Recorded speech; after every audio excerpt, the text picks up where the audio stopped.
लोकंको डराउछि प्यारट fever. एपरिकी एही प्यारट fever रे आक्रांत होई 5 जनकर मृत्यु होई सारिलानी। तेबे आपणक मनरे प्रश्न आसुछि कि एही प्यारट फीवर कौन?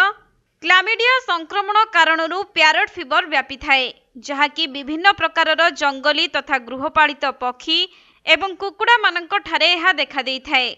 साधारणतः एही रोगरे आक्रांत पक्षी को देखिले सेमाने असुस्थ थिबा जଣା पड़ती नहीं, किंतु सेमानक श्वासक्रिया एवं सेमाने मलत्याग कले सेथिरे बैक्टेरिया बाहरी थाए, जेउ कारणरू एही रोग आखपाख अंचल रे व्यापी पारे।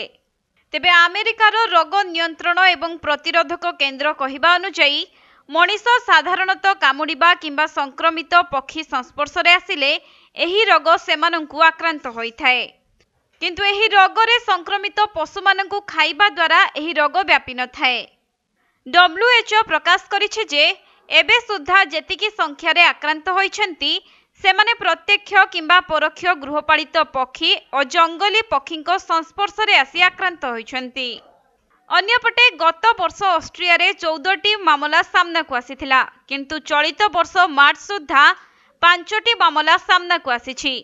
WHO प्रकाश करिछि जे फेब्रुआरी 27 सुद्धा डेनमार्क रे एही महामारी रो 23टी मामला सामना को आसीथिला। एहा व्यतीत डेनमार्क रो जने व्यक्तिंको ठारे एहार भाइरस थिबा प्रमाणित होइछि। सेहिपरि चलित वर्ष जर्मनी रे मध्य 5 जन आक्रांत को चिन्हट करा जाइछि। तेबे एही प्यारट फीवर को साइटाकोसिस रोग नारे मध्य लोके जानନ୍ତି। यूरोपीय देश रे बास करुथबा लोकमानंकु एहा खूब नाकेदम करिछि। 2023 आरंभ समय रे मध्य एही रोग बड़ विपद आनिथिला। अनेक लोक एथिरे आक्रांत होइथिले एवं अनेकंक जीवन मध्य जाइथिला। आउ एबे 2024 आरंभ हेउ हेउ 5 जनक जीवन नै सारिलानी एही प्यारट फीवर।